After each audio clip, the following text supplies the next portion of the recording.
Halo Ngetlinkers, balik lagi sama saya Arvis. Kita akan ngebahas lagi seputar Stadio Versis. Kali ini kita bareng lagi sama Komarko Junarta. Iya. Kok mau nanya dong soal seputar Melbourne Space Program. Boleh diceritain buat gimana bisa sampai di titik itu dan misalnya kemarin aku habis lihat-lihat CV-nya Komarko. So itu itu kayak semacam student club gitu yang ada di Unimel, tapi mereka nggak directly affiliated sama Unimel. Mereka cari dana dari luar Unimel juga. Mereka itu non-profit yang biasanya itu bantuin student yang misalkan lagi S1, S2, apa yang punya pengalaman cari volunteering buat ngerjain student project gitu. Mereka itu dulu achievementnya salah satu itu yang paling besar itu mereka tahun 2019 pernah launch kayak Cube satellite, kayak satelit kecil gitu, bikinan Unimel terus dikirim.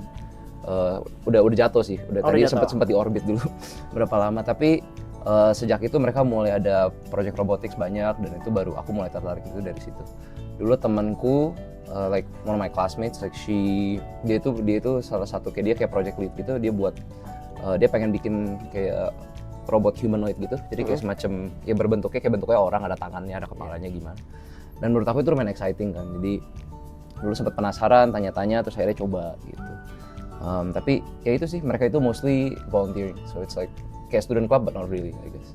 Yang organize itu mereka itu ada role-nya, jadi setiap kayak ada manajemennya di atas itu banyak yang student, tapi di atasnya lagi banyak mentor yang udah di industri, jadi bekas alumni dari sana, mereka dulu sudah kerja di mana tapi masih volunteering their time to like buat ngajarin anak-anak gitu ya. Aku dulu sempat kepengen juga karena banyak industri mentor gitu, jadi kayak dulu one of the mentors yang buat aku personally itu ada satu yang dia itu he runs like namanya it's like Navi Medical Technologies, you can look it up on like LinkedIn or whatever, but they've been doing these like kayak mereka tuh bikin monitoring devices buat infants, jadi kayak mungkin kayak kardiogram buat anak bayi gitu loh.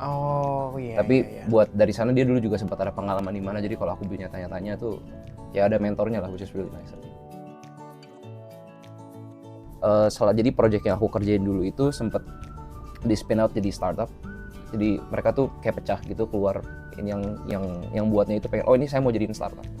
Jadi mereka mau bikin startup buat kayak kayak social robotics or something like that. But dan dari situ baru ada mulai sempet kayak ini ada ruangan gitu, kayak kamu mau coba bikin project apa enggak gitu. Jadi aku kasih ide.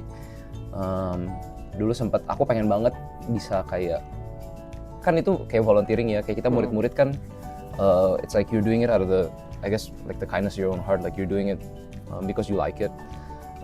Dan menurut aku kalau nggak kita digaji, at least ada benefitnya buat something else lain, nggak cuma dibuat gitu loh. Jadi aku kemarin sempet kayak pengen bikin project yang ada kayak impactnya gitu, jadi kayak more like charitable in nature, I guess. Jadi buat kalau mereka ada fundraiser atau apa, ada mainan lah gitu. But yeah, that was a pretty fun time for me. Itu yang paling memorable sih, mostly like because I had to go around like looking for like funds like through the university, through like ada kayak if you go to the Royal Children's, they have like little subdivisions that handle these sorts of things, and yeah, it was itu yang aku lumayan seneng sih. Kayak it's a pretty nice like volunteering experience for me.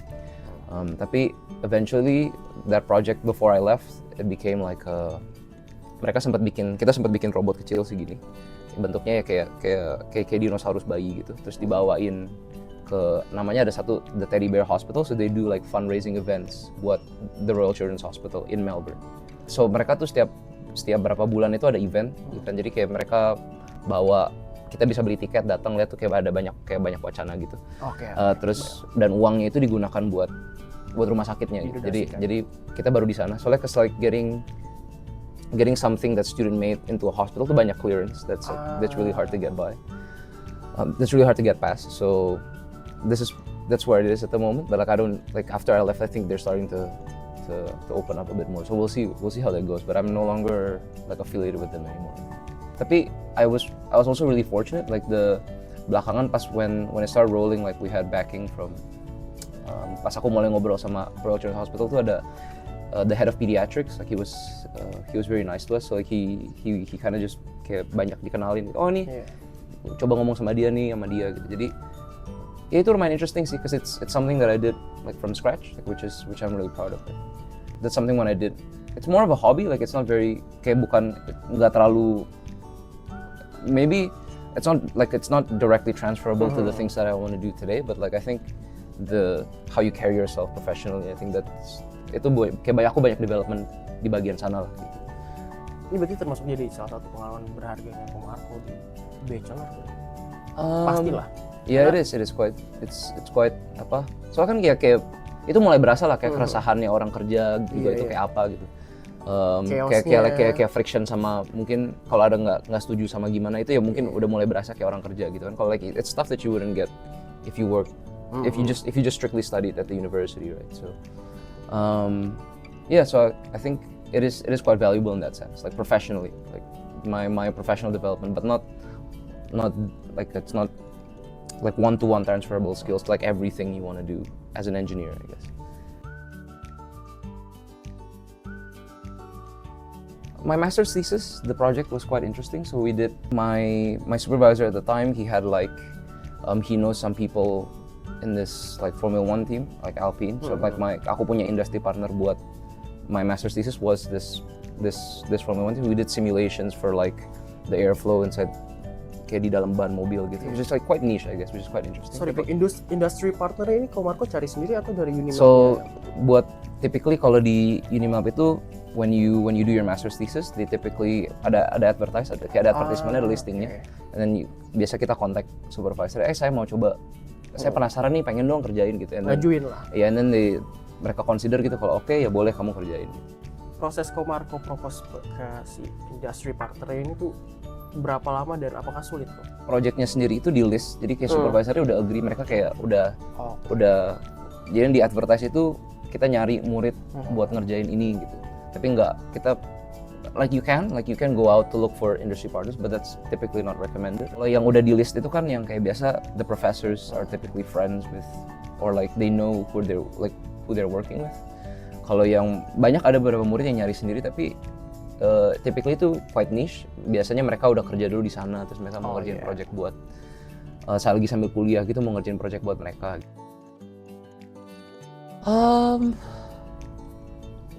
Lebih kayak, cause it's research, right? Jadi dia lumayan, I think the things that you get to try kayak itu lumayan cutting edge. So like kayak misalkan kalau for my line of work, like kita simulasi kayak like simulation itu typically fidelity-nya lumayan rendah. Jadi kayak biasa itu yang kan kayak kita bisa pakai kayak software komersil gitu ya. Kalau in academia you use like research code basically, which is itu typically yang tulis itu your supervisors, or it's very niche, it's very cutting edge, like itu nggak yang bukan yang typically digunakan di industri gitu. So like it's very different. So you get to see kayak what cutting edge like technology is like. I think it's very cool.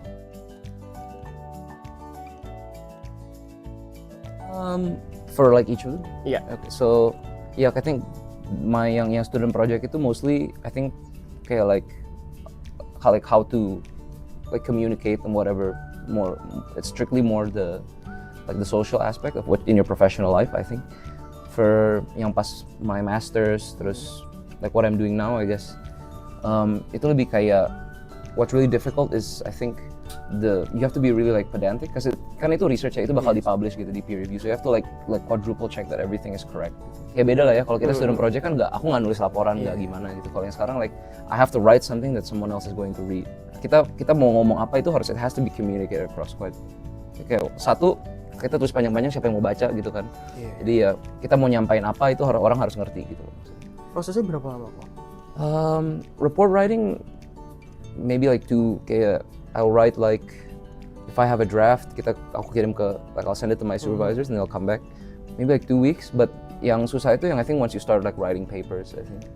Soalnya kalau udah in the academic side, once you write, say kita ada hasil riset mau dipublish gitu buat di academic journal, like you go through your internal review. So like jadi aku tulis, aku kasih ke aku punya supervisor, dibalikin revisi apa, balikin lagi mungkin 2-3 kali gitu, di submit. Abis di submit itu kan di peer review ya, jadi kita kasih dilihat, ada panel biasa 2-3 orang yang komentar, oh ini kenapa novel, ini kenapa gini. Jadi kayak ada debatnya kayak gitu 2-3 kali, sama 2-3 kali lagi kita review baru ke publish. Jadi kayak, tapi kalau kita pengennya ya cepet, like to get it out there as quickly as possible, you make sure that the first draft is really good, right? So Ini selama kayak misalnya revisi terus juga ngajuin buat yang hasil revisian, itu online atau langsung datang ke? No, it's online, so you just submit, kita submit. Typically dokumennya itu bentuknya teks, jadi kayak kalau buat nanti yang uni di Melbourne itu tulis laporan itu pasti bakal coba namanya itu overleaf, like you have to write, namanya itu formatnya latex, jadi we just give the text document typically, but yeah, it's mostly like that. Wow, kayak buat yang topik kali ini banyak banget insight yang aku dapat nih kok. Aku masih pengen, so once you finish your degree, kayak typically in Australia itu ada namanya post study visa, so you can take, I think for after I finish my PhD I get like 3 years of like I can work in Australia for like work experience. Maybe so typically after you finish your PhD, your doctorate, you get to do what's like a postdoc. It's recommended to do it's like typically a year-to-year contract. Aku pengen maybe like 1 or 2 years, hopefully projectnya itu with industry, and then biar from there like ya siapa tahu gitu kan, like you never know, like doors open themselves every now and then. Tapi ya sih aku lebih pengen kayak 1-2 tahun postdoc terus hopefully transition to industry, because I don't, as much as I like doing the research, I don't think it's for me forever gitu. Oke, Ko Marco, thank you so much buat topik kali ini untuk yang karir. Dan buat teman-teman, untuk teman-teman yang mau cari info selanjutnya dan juga mau kepo buat gimana tips and tricks buat study overseas, bisa cek di Instagram @linkconnects_kebonjeruk atau Instagram @linkconnects. Sekian dari episode kali ini, bye bye.